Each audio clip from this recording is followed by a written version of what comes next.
अस्सलाम वालेकुम। आज हम पढ़ने जा रहे हैं value of time. Tasir was well known for his cheerful nature and kind-heartedness.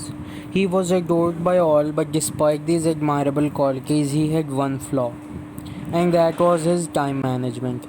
He was terribly weak in managing his time.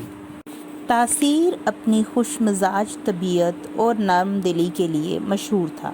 इसको सब पसंद करते थे, लेकिन इन काबिल तारीफ़ खूबियों के बावजूद इसमें तंजीम में वक्त की एक खामी थी और वो अपने वक्त के इस्तेमाल में बहुत कमज़ोर था। Tasir often found himself procrastinating. He used to spend hours together engrossed in video games, chatting with friends and daydreaming, while his schoolwork and chores piled up. Despite his good intentions, he always seemed to run out of time, leading to rushed assignments and incomplete tasks. His teachers were greatly concerned about him, and his parents were also perpetually worried. But Tasir wasn't ready to change his ways at all. तासीर ने अक्सर ख़ुद को ताख़ीर का शिकार पाया। वो घंटों वीडियो गेम्स, दोस्तों के साथ गपशप और दिन में ख्वाब देखने में मगन गुजार दिया करता, जबकि इसके स्कूल का काम और कामकाज का ढेर लग जाता। अपने अच्छे इरादों के बावजूद इसके पास हमेशा वक्त कम होता नज़र आता था, जिसका नतीजा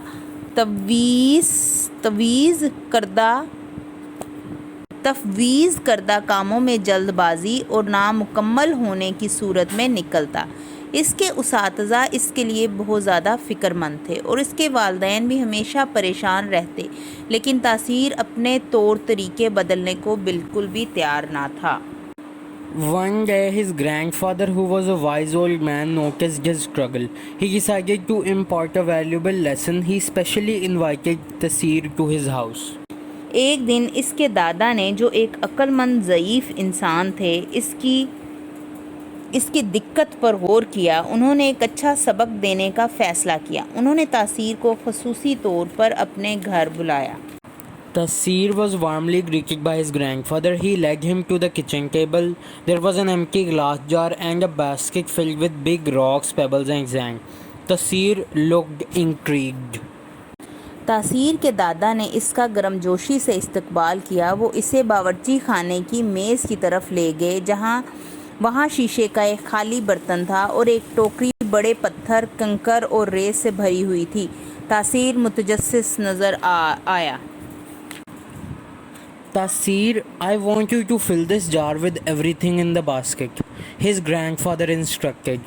Tasir eagerly began by pouring the sand into the jar, followed by the pebbles. When he tried to fit the big rocks in, they didn't fit. Tasir frowned and looked at his grandfather. He was puzzled.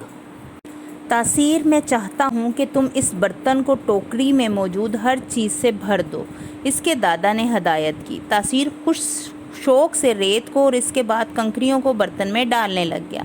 जब इसने बड़े पत्थरों को ठीक बिठाने की कोशिश की तो वो ठीक न बैठे। तासीर ने माथे पर तेवरी डालकर दादा की तरफ देखा और वो परेशान हो गया।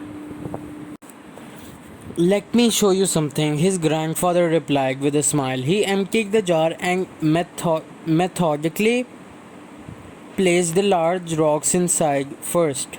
Later, he added the pebbles, which fit in the spaces between the rocks.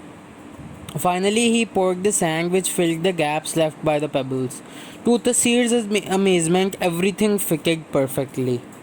मैं आपको कुछ दिखाता हूँ, इसके दादा ने मुस्कुराते हुए जवाब दिया। उन्होंने बर्तन को खाली किया और मुनज़्ज़म तरीके से बड़े बड़े पत्थरों को पहले अंदर रखा। बाद में उन्होंने कंकरियाँ शामिल की, जो पत्थरों के दरमियान खाली जगहों पर ठीक बैठ गईं। आखिर में उन्होंने रेत डाली, जिसने कंकरियों से छोड़े हुए खिला को पुर कर दिया। तासीर की हैरत के लिए सब कुछ बिल्कुल ठीक बैठ गया।